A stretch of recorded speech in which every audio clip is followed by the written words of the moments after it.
Welcome back to MA in English paper, Language Syllabus and Curriculum Designing course. This is ME Alert with another crucial and innermost lecture on the topic of situational syllabus. In this module, I will be speaking about Lesson 1, an introduction to situational syllabus with various definitions. Lesson 2, emergence of situational syllabus. Lesson 3, major characteristics of situational syllabus. Lesson 4, principles of situational syllabus. Lesson 5, the purpose and classroom setting in situational approaches. Lesson 6, teachers students duty in situational approach in details. So this video will be very important and essential to you. Let's get started. Lesson 1, an introduction to situational syllabuses with various definitions.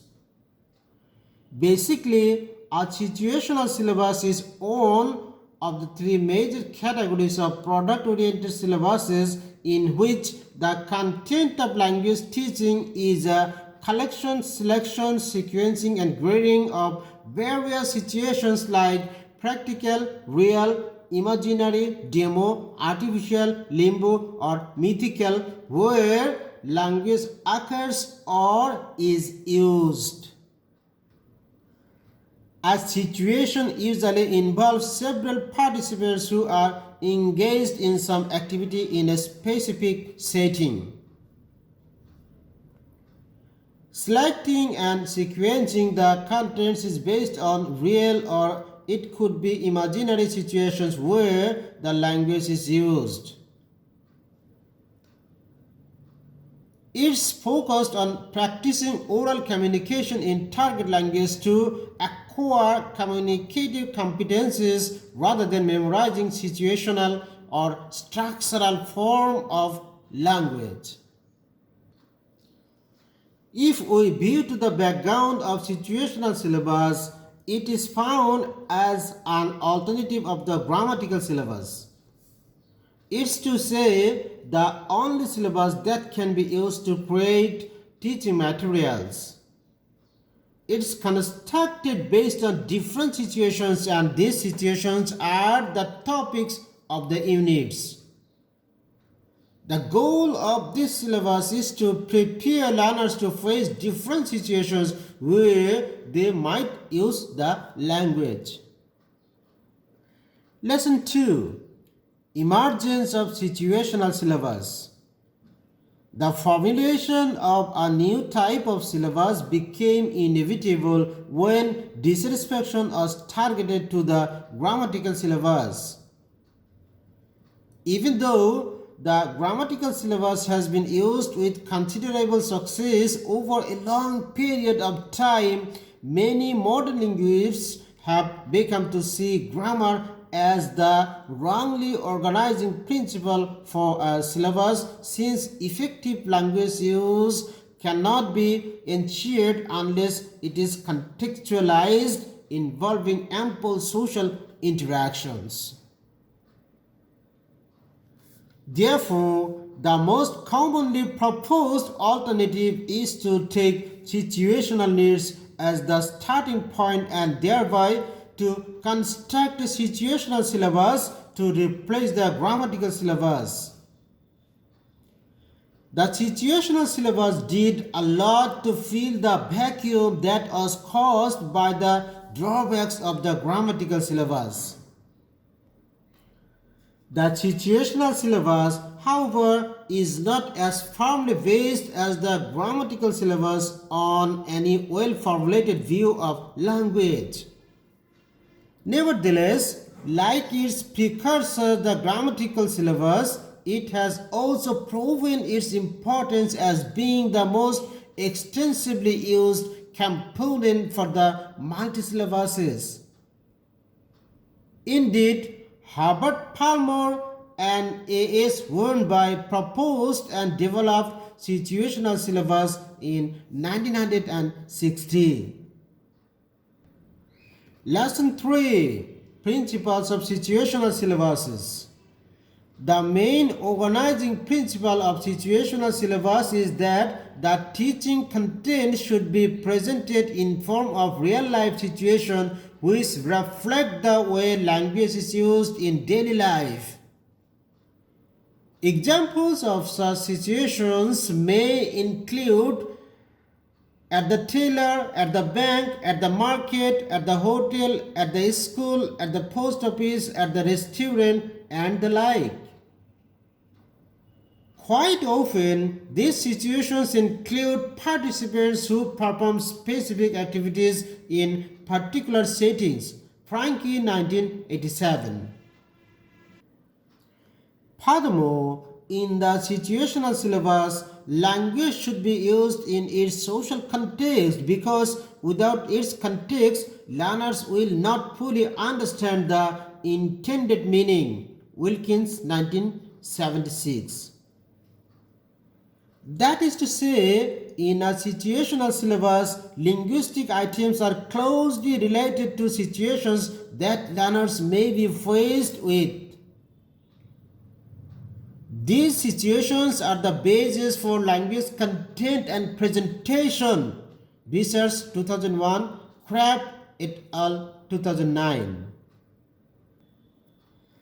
This is in line with Frank 1987, who notes that the situational syllabus relies exclusively on realistic situations rather than contrived or artificial situations devised simply to exemplify linguistic structures. It's closely associated with a broadly communicative view of language and an experiential theory of learning. Page 47. Lesson 4. Major characteristics. The major characteristics of the situational syllabus are as follows. Number 1. Theoretical basis. The central argument for the situational syllabus is that language is always used in a social context and can't be fully understood without reference to the contextual settings. According to Wilkins, the situational syllabus is constructed on the analysis of situations and behaviors. The situational analysis can enable the syllabus designer to predict in what situations the learners are likely to use the language and teach accordingly. The behavioral analysis aims to consider the likely behaviors or activities that the learners may conduct in different situations. The language is always used in context, never in isolation. The situational syllabus focuses on the analysis of situations and behaviors as well.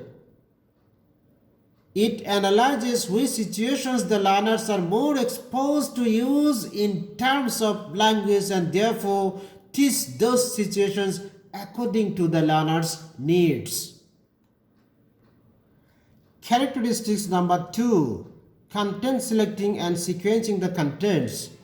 In the situational syllabus, the content is specified and ordered in non-linguistic terms. It is excluding grammatical items, vocabulary topics, or functions. The content of language teaching is a collection of real or imaginary situations in which language occurs or is used. The content often takes the form of dialogues and conversations.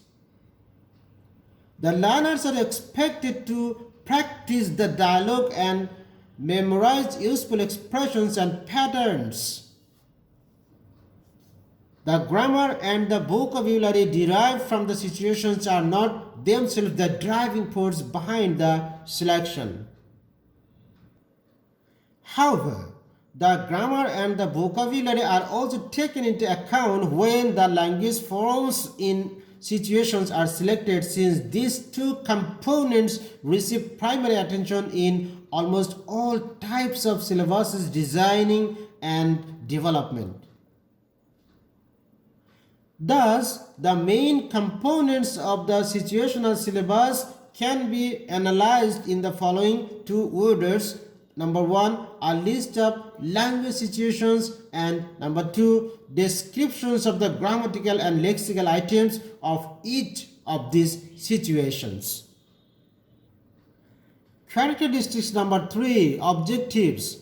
Situations are the organizing principle of the situational syllabus. A situation usually involves some kinds of transactions in a specific setting.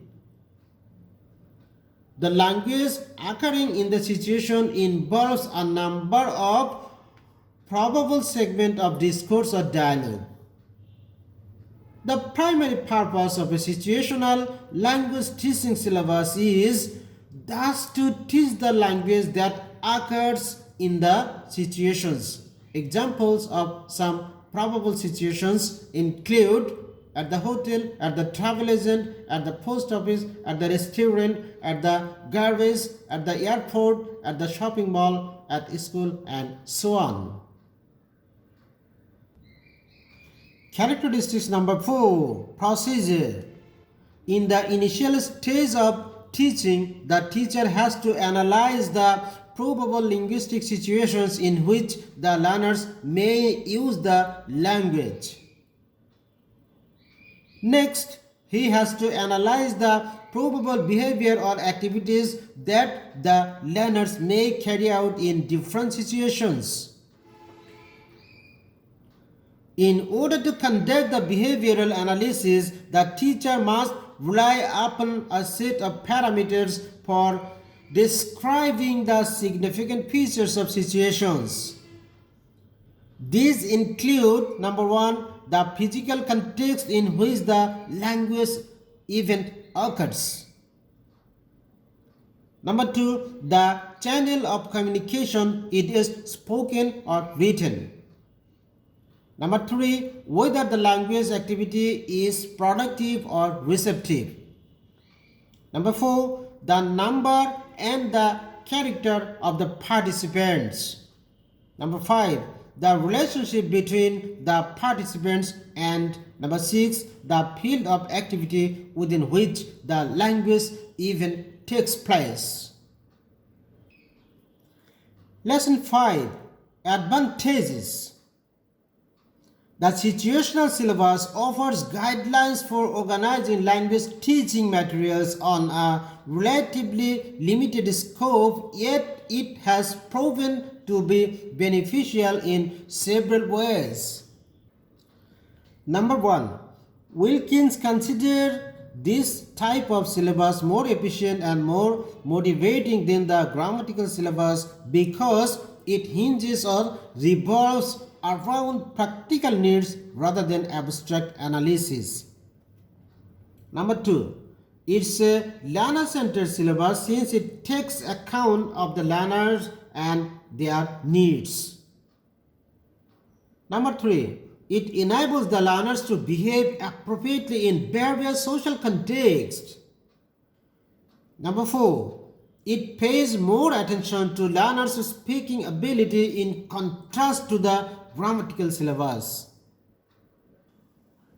Number 5, it focuses on the learner's skills and prepares the learners naturally in some social contexts.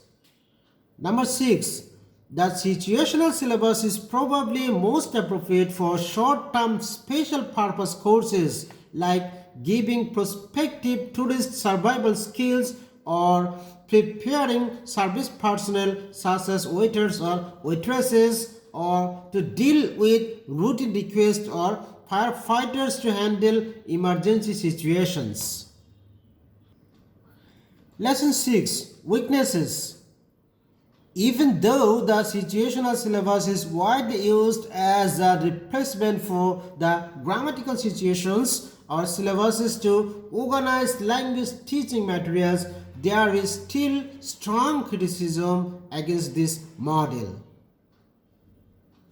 Number 1, the main disadvantages of the situational syllabus is that it's less appropriate for the students of general English since it tries to teach language in the context of some specific linguistic situations which cannot be considered as an all-encompassing yardstick for fulfilling the learner's general language needs. That is because it is difficult to guarantee that one specific situation will be useful in another. Number 2. Although some situations have a predictable script, unanticipated things can happen in any situation requiring a change of script or topic. Wilkins points out that a physical situational setting such as at the post office or in a restaurant doesn't necessarily predict the language forms that will be used.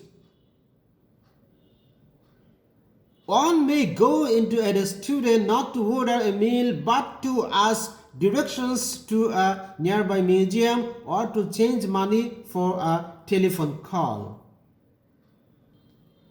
Number 3. Grammar is dealt with incidentally, so the situational syllabus may result in gaps in learners' grammatical knowledge. Number 4. The situational syllabus doesn't provide us with clearly defined criteria for the sequencing of teaching terms. Little is known about the language used in different situations, so the selection of teaching items is typically based on situation. Number 5. It has limited potential for the language learners interested in acquiring global language proficiency. For this reason, it's generally used as the component of a multi-syllabus rather than as the central organizing principle for a general language syllabus design. Number 6. Artificial dialogues cannot be used in natural language and it cannot include all the situations in the real life. Number 7. Grammatical items and structures are not arranged in a systematic way and it doesn't predict exactly the language form to use. Conclusion. In the verdict, it can be remarked that the situational syllabus is useful only in certain circumstances. It doesn't have the potentials to offer a comprehensible solution to the problems of language learning for the students of general English. Yet, its contribution to syllabus design cannot be denied altogether since it's the first syllabus type to consider the situational needs as important criteria for language learning, which are no less important than the knowledge of grammar. Thank you.